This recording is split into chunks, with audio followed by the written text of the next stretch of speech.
અબડાસામાં 2 દિવસમાં 111 પિતા વિહોણી દીકરીઓની વિદાય કરવામાં આવી છે। તો સુરતથી આ સમાચાર મળી રહ્યા છે। 2 દિવસમાં 111 પિતા વિહોણી દીકરીઓની વિદાય। સવાણી પરિવારના આંગણેથી દીકરીઓની વિદાય કરવામાં આવી છે। અબડાસા સ્થિત પીબી સવાણી દ્વારા આયોજિત વધુ 56 દીકરીઓની વિદાય।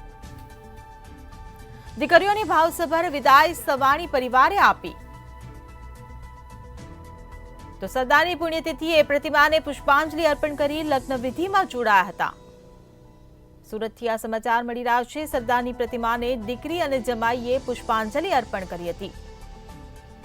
ત્યારે રાજકીય હસ્તીઓની હાજરીમાં પિયરિયો સમૂહ લગ્નોત્સવ સંપન્ન। અબડાસા સ્થિત પીપી સવાણી દ્વારા આયોજિત વધુ 56 દીકરીઓની વિદાય કરવામાં આવી।